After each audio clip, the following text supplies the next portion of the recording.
Where did listen all that?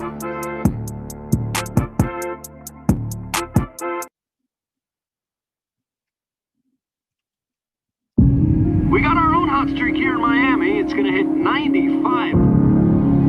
We ain't got no milk. Ain't getting none neither. Hey, yo! Yo! Now, people, this is gonna be very basic for some of you. What you've got is 64 squares, 32 pieces. It doesn't matter how rich or poor you are, what Ivy League school you may go, may not go to, because chess is the great equalizer. We got a tournament coming up in a couple days, so we need to start really considering if we're serious about what we're doing here or not. Daddy on the mic, yep. I get hyped, don't mess with me, cause chess is life. The minute that you lose, And we won't be losing. there's Hagemati. The board is fine spending $400 on footballs, but not with sending kids on a road trip to improve their minds. You can have them play marbles for all I care. Just keep the bodies in the seats. You're underestimating me, okay? And more importantly, them. Kids like this from places like Dade County don't ever make it to team regionals. It shouldn't be too hard for them to swallow. Give up on them, let their parents give up on them, let the whole system give up on them. But you know what? I ain't, okay? This moment right here is the happiest I've ever been in my life. So you come in here bragging because you won a trophy? Play to win. These kids have real potential. My mom used to tell me, make something of myself. Yes, sir! That's what I'm gonna do. Watch out, world, we coming for you. All four of us, yo, we can be something special. Just remember, your mind can be your weapon. From the streets, we were summoned.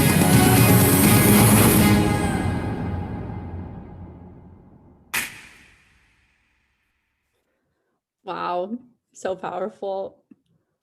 Hi, everybody, and welcome to At Home with John Leguizamo, a conversation about critical thinking. Today's event is brought to you by the NYU Alumni Association, the NYU Alumni Club in South Florida, and our panel of NYU alumni and parents.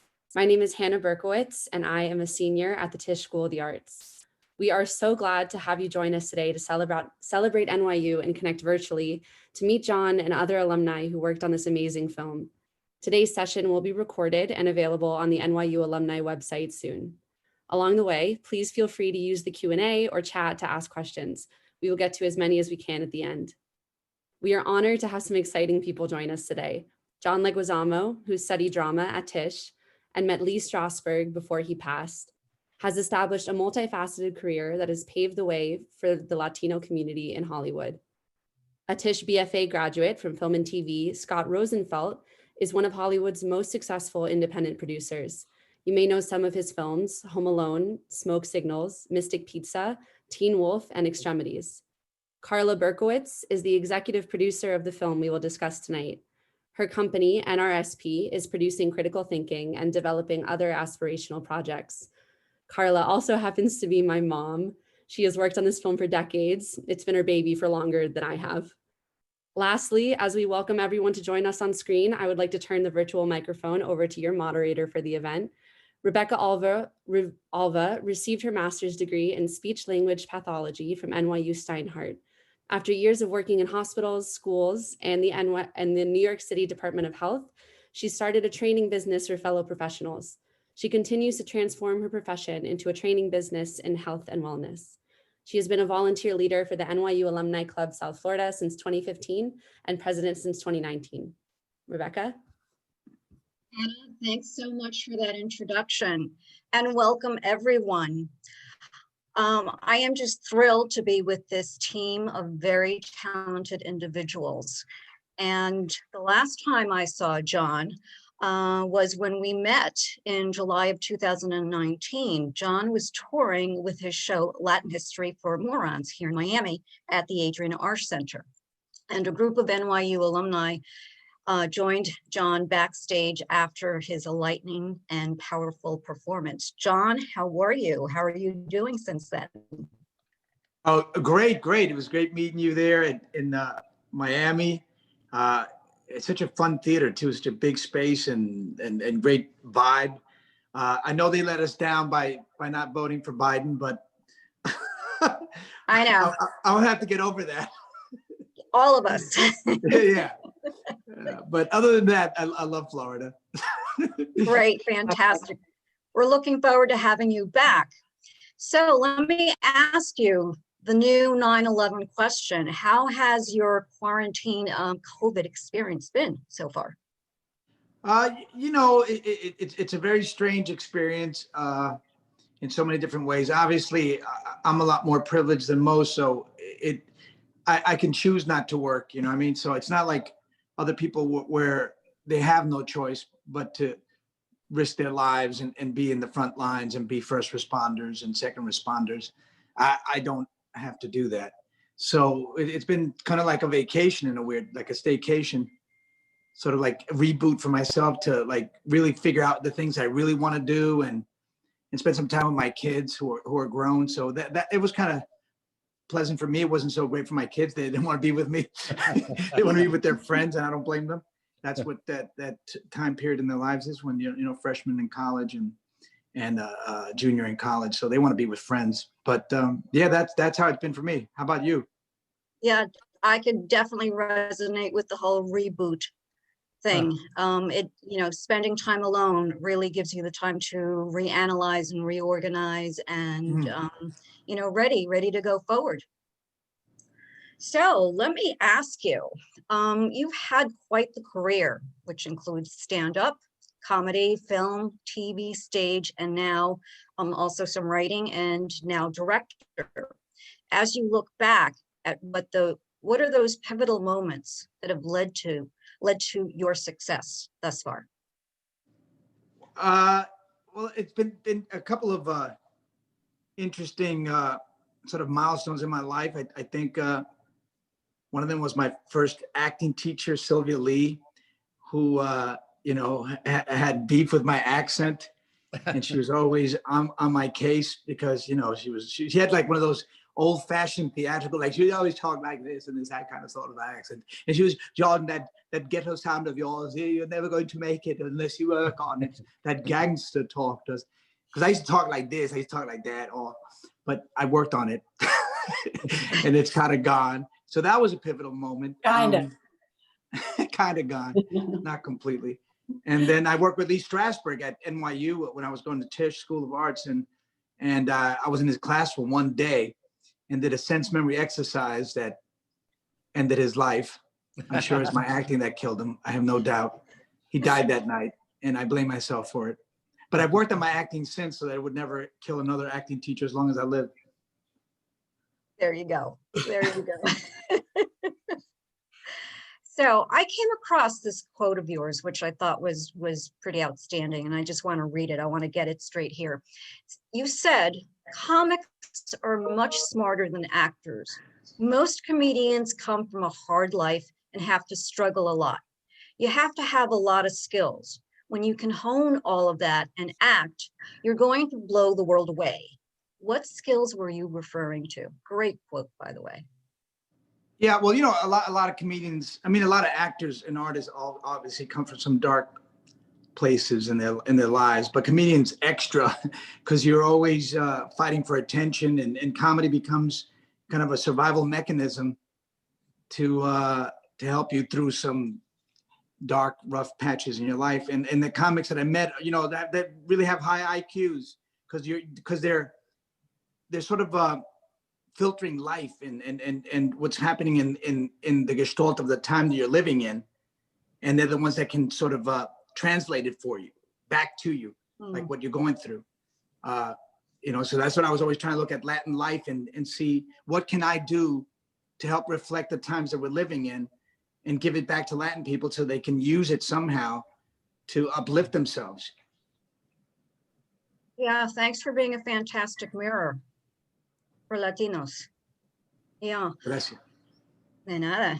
I had the opportunity to view critical thinking, and as you know, I absolutely love it. I love any type of film that is inspiring, and especially one that you find out, oh my gosh, this actually happened in true life. And I can see some influences from Latin History of Morons in the movie, like incorporating history into the movie, the use of your vocal talents, which I think are extraordinary. What can you tell us about critical thinking, both in the broader and the finer strokes?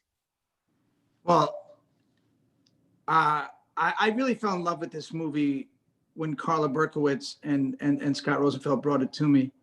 I just felt like it was something so necessary in these times, and in our Latin experience in America. I mean, just a positive story of success, of succeeding, of the ability of finding natural talent and natural geniuses in our tough neighborhoods. And there was this horrible book that came out when I was a young man called the Bell Curve, with these scientists that I thought were real, and they were on PBS, 60 Minutes, they're everywhere. And they were trying to prove that Latin and Black people were born genetically, intellectually inferior, and therefore could never achieve certain successes in science or the world at large.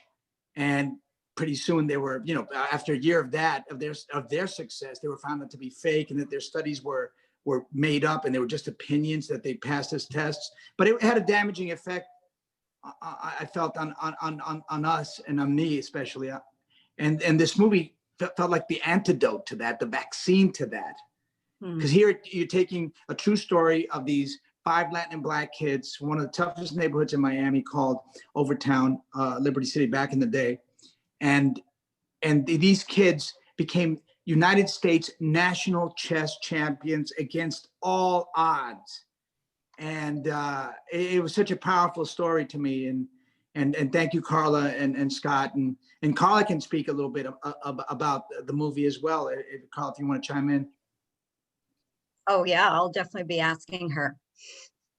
But before we get to Carla, I've got one more question here about, about how you happen to be just a handful. And when I say handful, you're like one of 6 or 7 artists that have had the part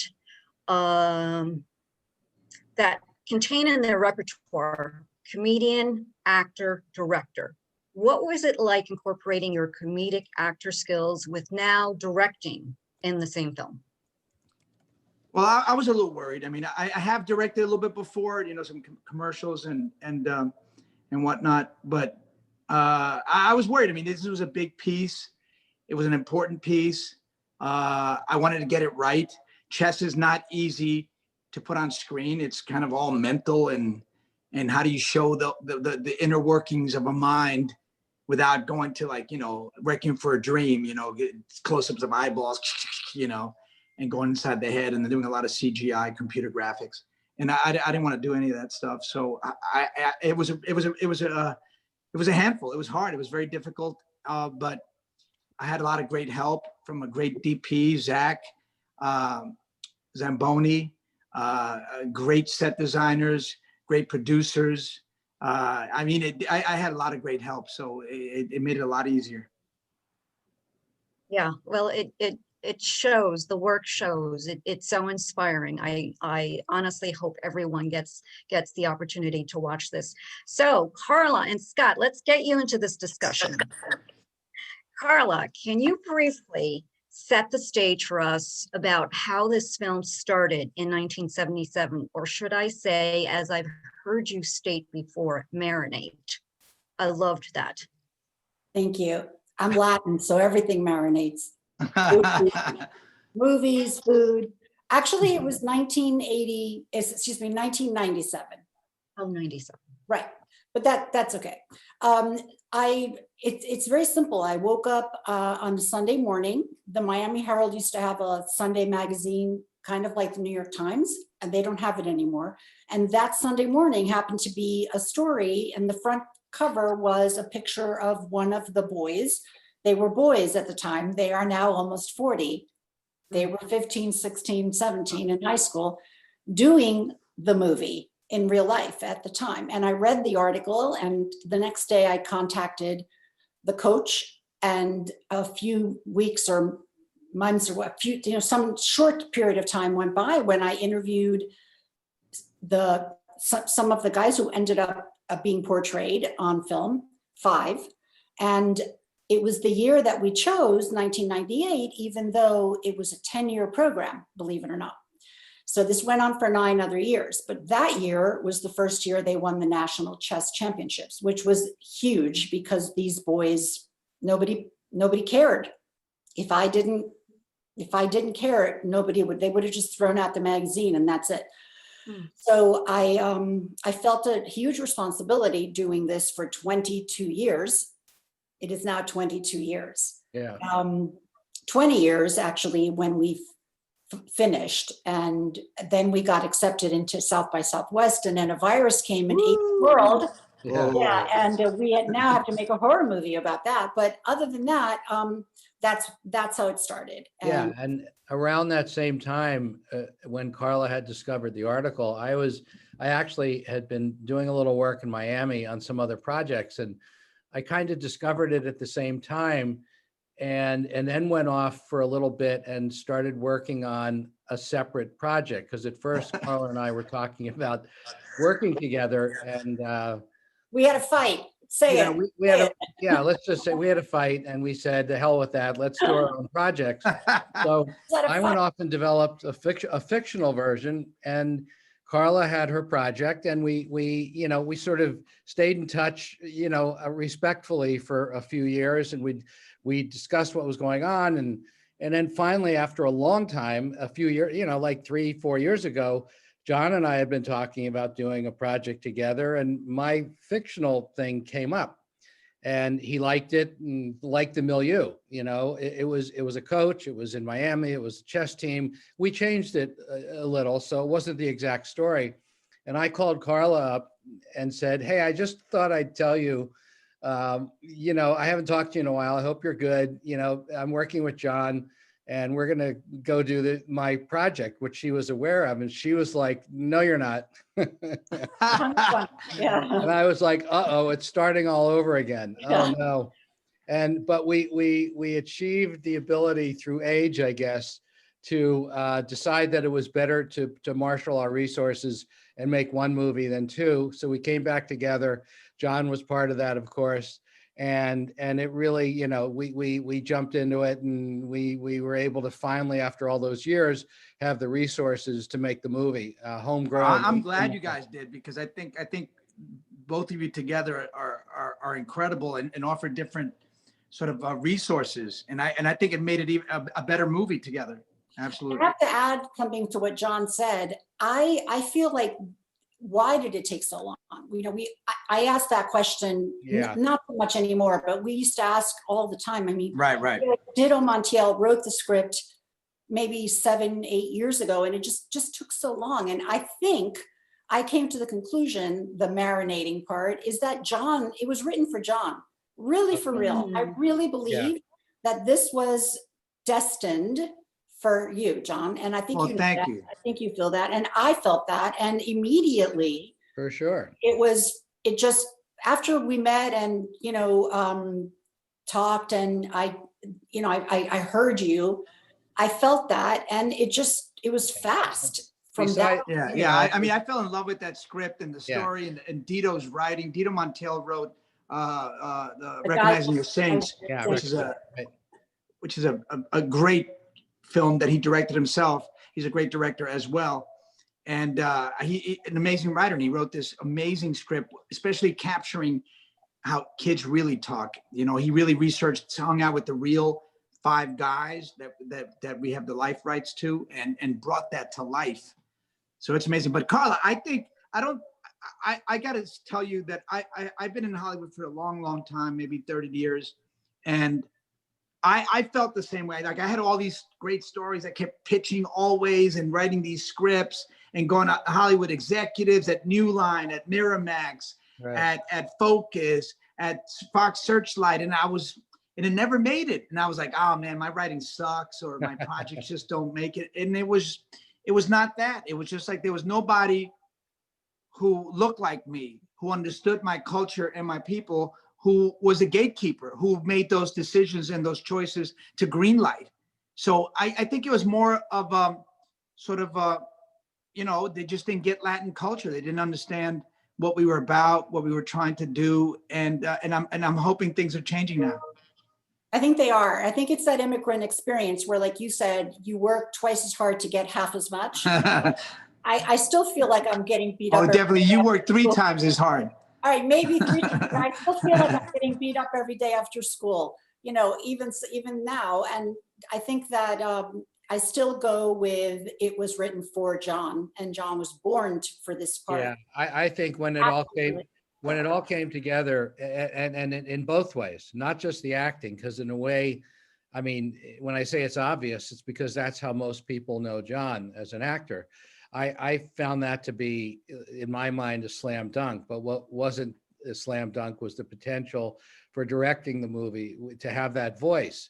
Because John, I mean, he's right here, but he talks about, you know, Latino talent having this kind of voice. And it's one thing to be in front of the camera, but it's really a giant thing too, to be behind, to write, to direct and produce. And you know, to have him direct this movie, I think was really important.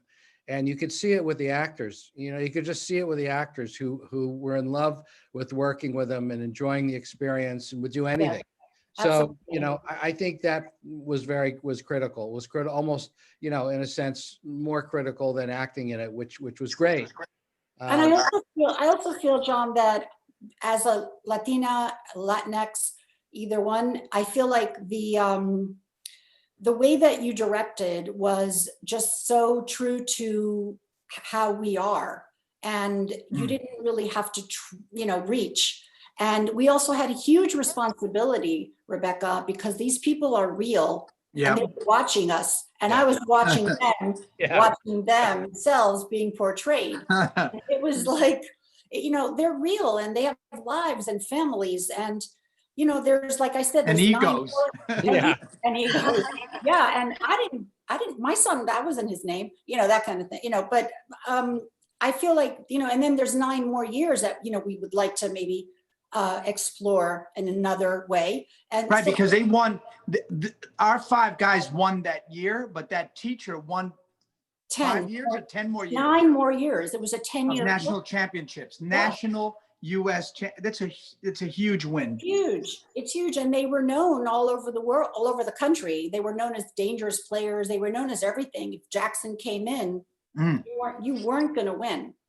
And I think John was able to capture that sense of being part of a ghetto, but being like John always says, the ghetto nerd, ghetto warrior, ghetto intellectual. That's like your thing. And I love that.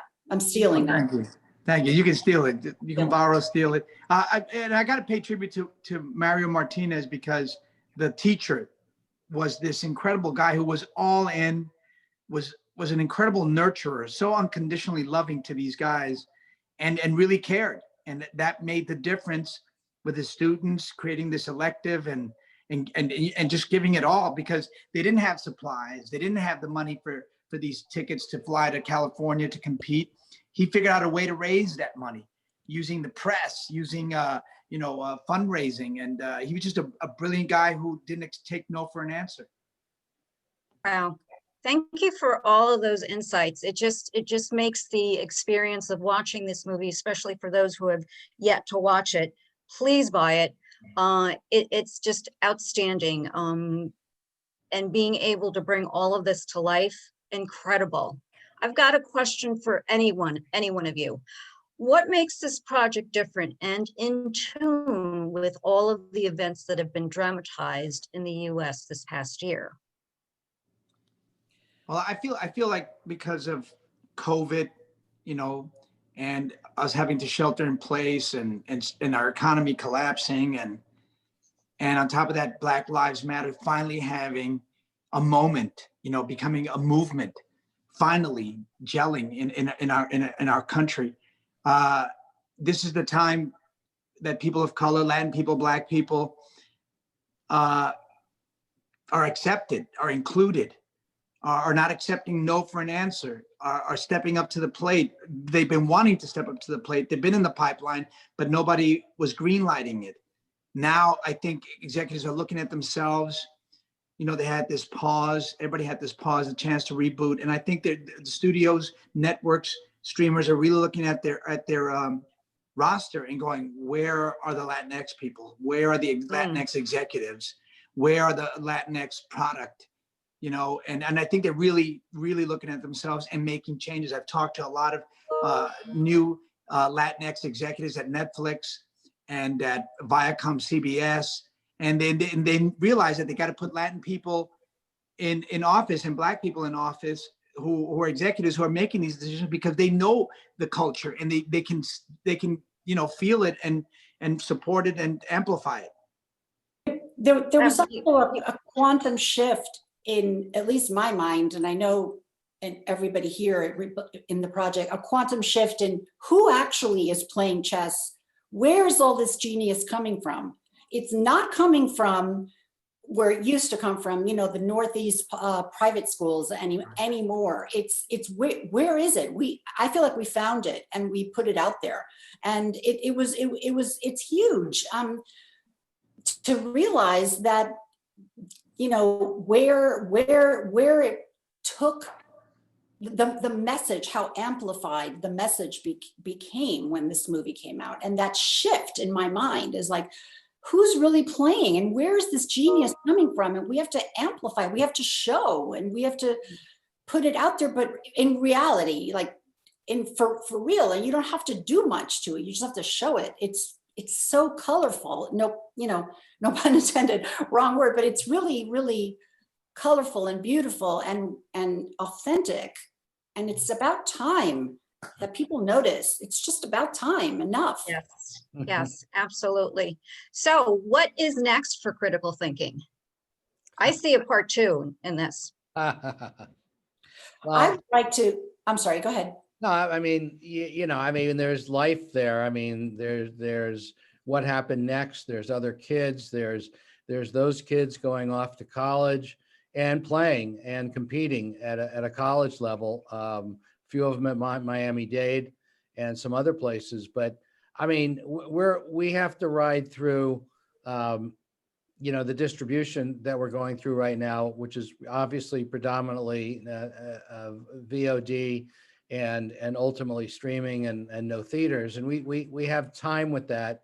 You know, we're involved in the potential for award season for some of the more indie organizations or the SAG Awards and other things like that. So we'll see where all of that goes.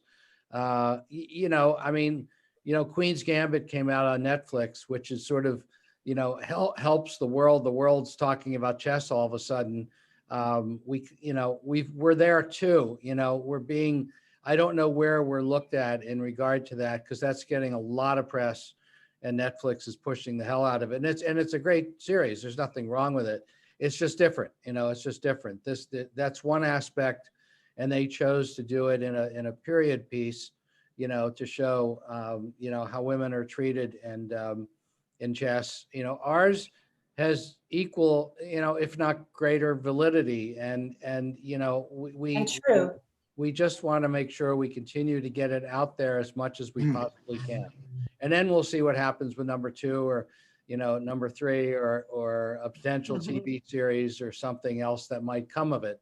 But you know, it's, you know, the COVID really changed how everybody had to figure out how to sell things. So, you know, we're doing our best to navigate that. Thanks, Scott. Carla, John, do you want to chime in on what you see next for critical thinking? Well, I just want to say one thing about what Scott said. I mean, just imagine Rebecca working on a project for 20 years, getting it done and being so beautiful and so relevant for the time with the most magnificent director and actors, and then having a virus come and eat the world. And then we get into foreign film festivals who does that and get a 93% Rotten Tomato rating, and we can't go to anything, everything's shut down, and we had to pivot. And I personally, I don't know about everybody else, I speak for myself, I didn't have 1 second to get sad or mad or worried. I just had to pivot and sell the movie immediately. And we did, internationally and domestic. And so we did okay, but it's certainly not what we worked 20 years for. But I still appreciate every single person that downloads it. It's just very different and a little bit more difficult and a little sad. But again, it's like a chess game. There's always one more move. It's like we didn't checkmate yet. That's right. Don't let your king get taken, checkmated. I'm not going to get my king get taken. No. I mean, I think it was a great time for us to release the movie. It also was a terrible time to release the movie because COVID came. We had theater distribution, but now the theaters were closed and nobody was going to the theater. But at the same time, people are watching stuff at home, and there's a dearth of good stuff. So we lucked into that space. We were the top 10 downloaded movie.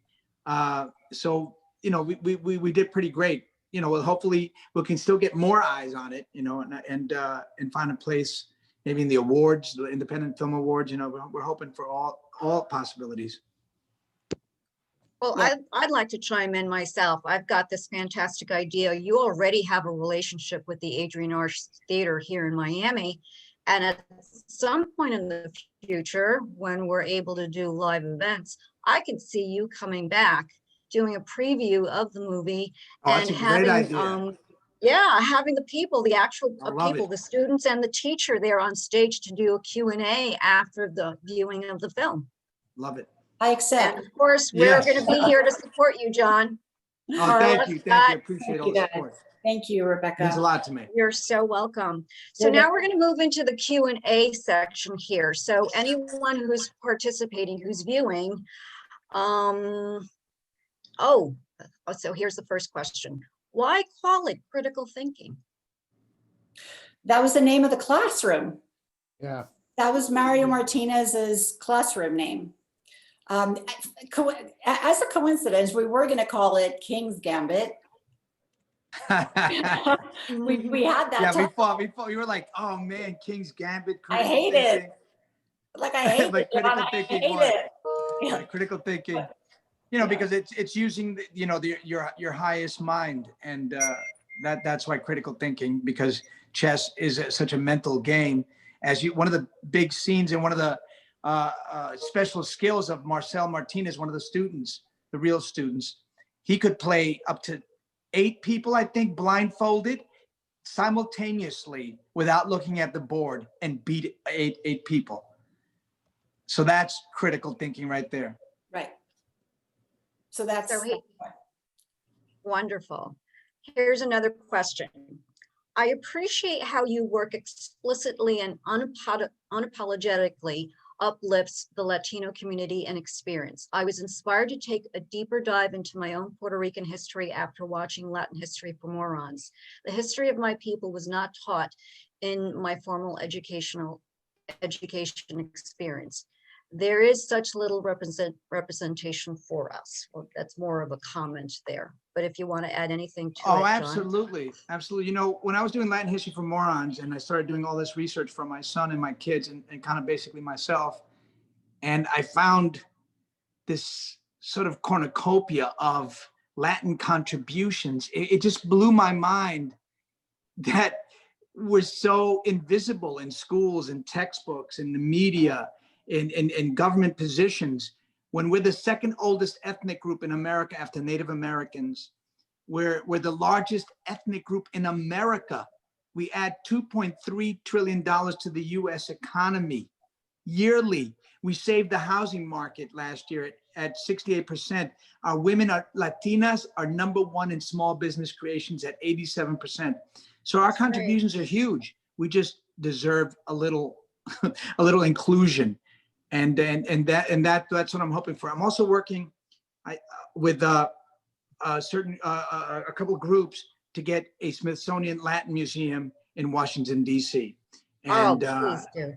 Yes, and they went before the Senate last week, and we started the process. So it usually takes 40 years, but hopefully we can do it in less time than that. I'd like to see it once in a while. Statue? Do they want like a wax statue of a producer? Of course, it's always, we got to put that up. That's another question.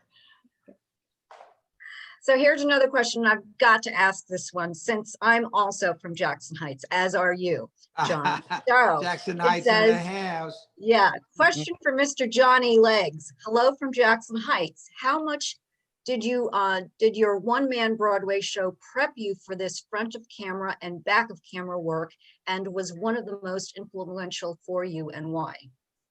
Well, I think Latin History from Orange prepared me, especially to teach, the teaching part, because, you know, I was basically playing a teacher in the show, and it really gave me the confidence, how to work the blackboard, how to, you know, inculcate information to a group. I think the show really, it was perfectly timed, and then critical thinking came. So it really helped me get the confidence that I could sort of impart knowledge. Great, great. Here's another question. In the behind the scenes, it was said that chess was the great equalizer. I totally agree with the statement. I believe it's so important that we bring those to the board, or even bring the board to places like Overtown. Me being from East Harlem, I did not see chess or many other opportunities. What can we do to bring these opportunities to areas that need to see, and there is more to life than hustling or doing drugs? To the ethos in the hoods, right, and the Harlem Nights of East Harlem. Mm. You know, it's interesting, Rebecca. I have to say that I believe that critical thinking has a higher and better, not better, higher and best use than just box office. And to me, that's important, obviously, and I want every eye to see it. But I believe that it should be in curriculums in school. I believe it should be shown everywhere. It should be a model for what to do. And just to give a shout out to the state of Rhode Island, they are actually trying to officially put critical thinking into their curriculum in the state, and then get a template for all the other states that would like to join it. So I believe it's a teaching tool. I believe it's a magnificent movie that can have a higher use as well. Oh. So it could be shown in Harlem, and it should be shown in Harlem and every other Harlems in the world.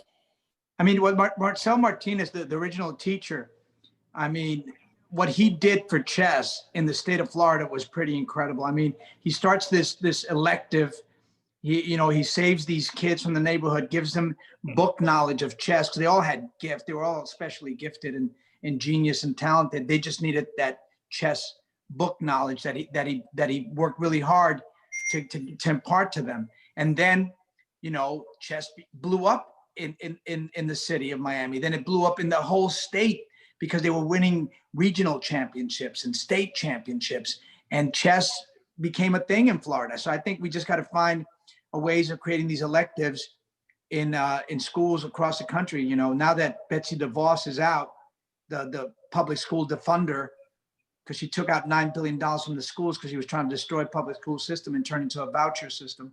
But now that she's gone and Biden's in, I think now we can find ways of reaching Biden and Dr. Jill Biden, and talk to them about, you know, funding these programs. Yes, yes, absolutely. Here's a question from a mother.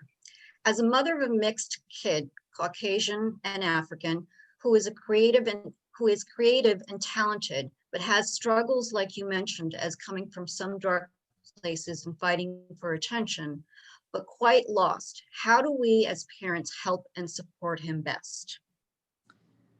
Well, I was one of those kids, you know, I was a problem child, you know, troubled kid. And, you know, it comes from a lot of different things. You know, obviously I had a very tough childhood. My parents were immigrants and incredibly ambitious, and the system was working against them. So they were always very frustrated and took it out on us. And the other part was, you know, I was a ghetto nerd and a ghetto intellectual, but I never saw myself anywhere, movies or positively in textbooks or literature. So you felt like, I mean, what future is there for me? You know, you just didn't feel like you fit into a successful image. And I think that's what needs to change. We need to support kids like this. And they, you know, I went to therapy since I was 17, and therapy really saved me. You need parents who can be unconditional in so many ways and understand the struggles of kids, especially kids of color. You know, you have to be, you know, teach them how to be kind to themselves. You know, that's really important, you know, and to find their heroes in as many places as they can. You know, I always turn to you know, Black heroes because they were the closest thing to me. So it was always Richard Pryor and the heroes like that for me, and Spike Lee. So I think that's, you got to find heroes and teach them how to be kind to themselves, and, you know, be as unconditionally loving as you can.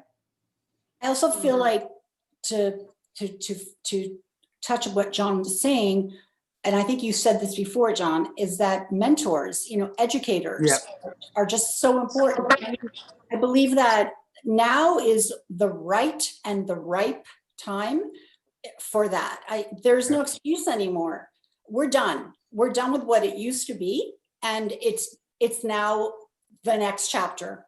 And educators out there, please just give people safe spaces to do what they love, encourage them, and that's really as important, maybe sometimes more than parents, because sometimes these kids have broken families most of the time, or don't have families, and they couch surf. And so I think mentors are important, like Mario Martinez was, who John portrayed in the movie, and they felt safe. Right, because they didn't want to fight. They didn't want to play football. They were ghetto nerds, and there was no safe space for them to be nerdy, because it wasn't something that was really, you know, valued in Overtown. And so we have to create these safe spaces for kids to be whoever they are. Great. Here's the next question. What is a good stepping stone to have more Latinx inclusivity, especially directors and writers in Hollywood? Call me and I'll put you on the screen. No, I think just listening to stories, just listen, like let people talk. Yeah, I mean, look, I think John speaks about this all the time. I just wanted to add before he jumps in, it's not easy for anybody, right? I mean, it's not easy for anybody to just become a director or a writer. You have to be really good at it, even if your, you know, skin color is white.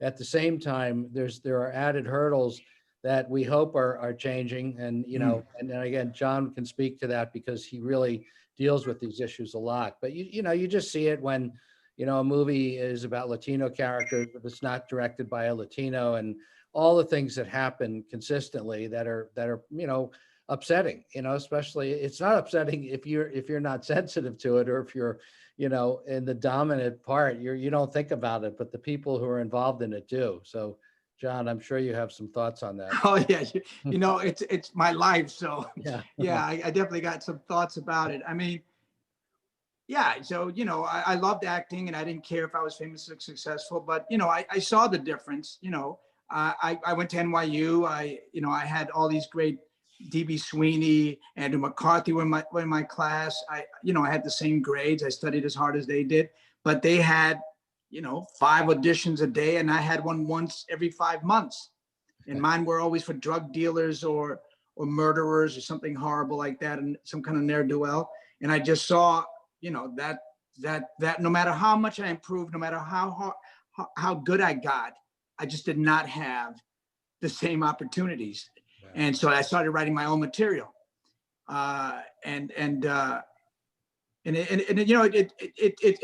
it's tough. You know, I mean, I think things are changing. I mean, now studios are including Latin executives who can find our stories, because even auditioning for critical thinking, I mean, there was so much talent. I mean, it was so hard for me to pick from the hundreds of Latin and Black kids who were so talented, so good. They're out there. The talent is out there. There's not a pipeline problem or a skill set problem. It's a problem of people just including a Latin person in The Crown. put a Latin person in Mad Men, because Latin people, we've been around for 500 years. I'm sure we were doing a lot of great things in the 60s. You know, it's like that's part of the problem. You know, are they including Latin faces? Are they making a opportunity to include a Latin story? And the other problem is, when you have a Latin movie, it becomes exemplary. You know, it has to succeed. Otherwise, you know, they say, oh, look, Latin movies don't work. When white movies get like 100 chances to fail till they have that great sort of, you know, Wise Guys or Goodfellas, I mean, that was the original title. He had to change it. Goodfellas or Mean Streets or Godfather. But how many failed Godfathers were there before that? We just get one shot to prove that we can succeed. Otherwise, they scrap the whole thing. So there's a lot of hurdles, a lot of obstacles. But I really feel like there's so much Latin talent out there because we win when there are metrics, when there are measurables, like in music. J Balvin is #1 in Spotify internationally in the world. Because why? Because you can count how many hits he gets on Spotify. Camila Cabello is rocking the billboards. Why? Because you can count scans. Cardi B, my Dominican sisters, crushing it, and Maluma and Bad Bunny and Ozuna. I mean, they're all crushing it. And in sports and baseball, because you can measure stats. But where it's somebody's opinion or their taste, that's where it becomes a little difficult for us to climb out of the box. It's interesting. Can I just add something to that? What John said, even though he said it so well. I didn't, in this particular project, the funds weren't the problem, which is quite different than most other projects. The problem, there wasn't actually a problem. It was just getting it right, like John said. We had to get it right because not only was it real people, but like John said, we don't have many other opportunities like movies about white people to fail and to do it again. So we had to get it right. And so that's basically to add to what John was saying. Well, you guys, I think you got it right. You really did. Thank you, Rebecca.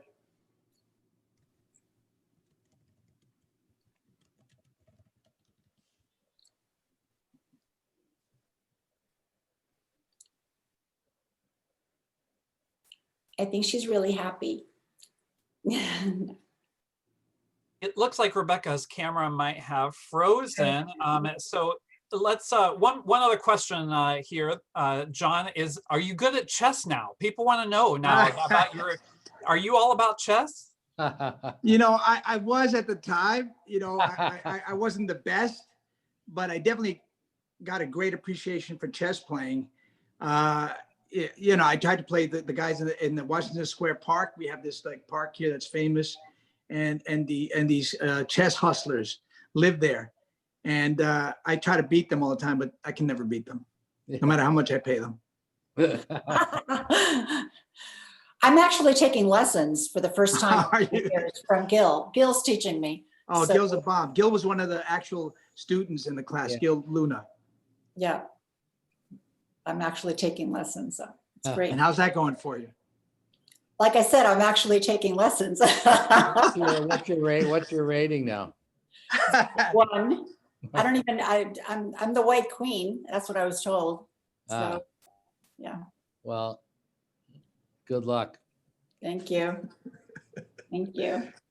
There's another great question about curriculum and educational outreach component to distribution. Will you target public schools, community centers? Is there any thing looking at sort of education? You want to speak to that? Yeah, I had mentioned that a couple minutes ago where I thought that there was a higher and best use for this film other than just box office, which I still push, obviously, and I want everyone to see it. But I think it shouldn't disappear in time. And just like To Serve with Love is still as relevant today as it was then, this film needs to be shown and is being shown in schools officially as part of either a classroom curriculum or a school curriculum. And the state of Rhode Island actually contacted me, and they are working on making critical thinking officially a part of high school curriculum and some universities. And then we'll have a template so that other states can just, plug in. So I thought that this needed to live forever, and it should live forever because the lessons are timeless. And it is what it is. So how great that Rebecca's video worked till the very end. I'm just I'm just happy that it just glitched out at the end. And she looked good though. Yeah, she did. Hi, everybody. I'll just pop on. Tim from Alumni Relations at NYU. But I have one more question, and then I want to tag us into some wrap up. But one other interesting question about film producing and release. You waited 20 years to tell the story. Just what was the consideration of maybe holding and not releasing during COVID, or waiting to see if COVID ends? How did that thought process go? Well, we did discuss it, and the question ultimately was, how long are we going to have to wait? And nobody knew, right? I mean, we're discovering now that if we had made the decision, we would have thought maybe we only had to wait 6 months, right? I mean, it's clearly much longer than that, and it could be as long as 2 years. Theaters are shutting down; they're not opening up, so it was tough. But after all that time and energy, it was just too hard to say, let's just put this aside and revisit it, because in the meantime, stuff happens. People make chess movies, people make 5 more chess movies, and you don't know. So it was a judgment call, and you could argue it probably either way, but I feel like for the sake of the movie, and as Carla has said, for maybe the higher order, which wasn't necessarily, in 3,000 theaters or, blasted in a way that we would have preferred, it will be seen, and there will be a reason for it. And in the long run, I think that's fine. And we were supported that way by those who financed, and that was okay too. And we went for it. We went for it. We felt like we had an opening, and look, we got good press. John did tons of interviews, and we got really good press, really good reviews. So I think we did a lot, and got it out there. And yeah, I think we made the right choice, Scott. I really think, because it was a time for it. Being in COVID, makes people watch things that they maybe normally wouldn't watch, and it's great to have people watching a movie that's aspirational like this one. Also, on a personal level, my partner of 20 years is older. He's, I believe, 92. And I didn't want to wait anymore because I wanted him to see it. Oh, yeah. That was a personal thing I mean, I wasn't going to mix business and personal, but on a personal note, I wanted him to see it. And you're talking about your business partner, not like your personal partner. Oh, my personal partner is not 92. Yeah, exactly. We wouldn't find fault with that, though. Yeah, no, and that's okay. But no, my business partner, sorry. That is me, though. Yeah. I think we can welcome Rebecca back here to wrap it up. Rebecca, are you here?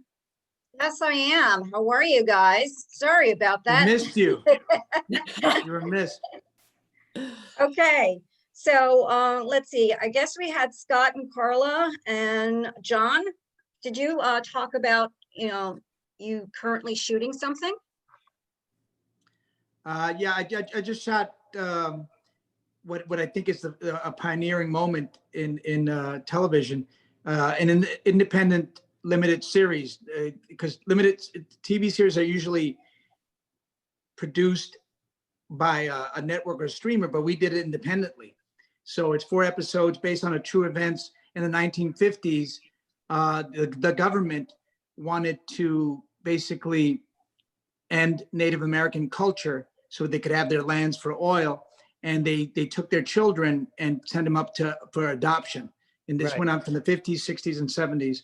Yep. So this is based on that story of how they took these children from these families and put them up for adoption so they could end Native American culture and the passing of the land, so that they would become extinct in a way. Oh, wow. It's a powerful story, very powerful. Yeah, it sounds like it, definitely. So last question for everyone. What's your favorite spot in Miami? Versailles. Wow. I love that Cuban spot. Oh my God, the food is always on point. The Where is it, avocados John? are ripe, the plátanos are maduro. It's Little Havana, it's actually called, which is great. Yeah. Nice. I have to. Carla, do you have one? I have to agree, and I've lived here for a long time. I have to agree. I spent some time going to this little club on Cayocho called Oye Como Var, And cute. there's a band that plays there all the time. That's a local Miami band, the Spam All-Stars, which is a really good Latin band, guys who are mixed from Latin America and also from South Miami.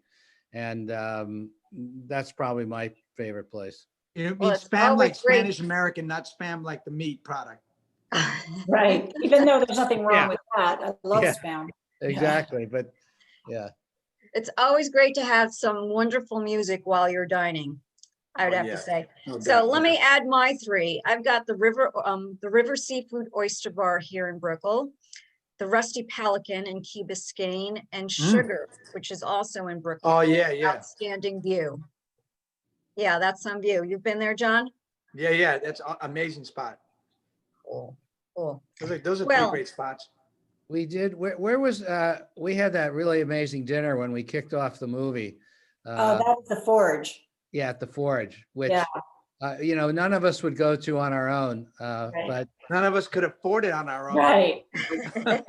Let alone with 20 people. when Yeah. it's underwritten, it's a great place to go. And there were 20 of us, and people were just ordering basically, and the bill got a little out of hand, but we managed to crawl out of the place without them attacking us. So that But it was was a beautiful, I mean, Harvey, our producer, brought us there. He brought the original 5 guys. Yeah. The actors that are playing them. It was a really beautiful kickoff to the movie. Yeah. yeah. John, I'm going to wrap up here. You know, I could spend 2 hours speaking to with all of you about the that's so movie, sweet. and Thank you. but unfortunately we do have to wrap up. So I want to thank you, John, Carla, Scott, and Hannah, for being here today and for joining me in this discussion. For those watching, I would love for you to see this film. It's available on iTunes, Amazon Prime, Vudu, and several other streaming services. We truly hope that you enjoy the film and celebrate your Violet Pride with these NYU connections. And everyone, please have a wonderful Thanksgiving. Stay safe, wear masks, and don't travel. See you soon. Happy on Thanksgiving to everybody. Absolutely. Happy on Thanksgiving to you too. Thank you, guys. Bye, everyone, and thank you. And people can social media me, like if they like the movie or they had comments or questions. Absolutely. Yeah, Carla and myself. Yeah. Thank you. Absolutely. Thank you, everybody, for joining us. pleasure. Thank you, Rebecca. That was great. You're Great moder- welcome. Appreciate it.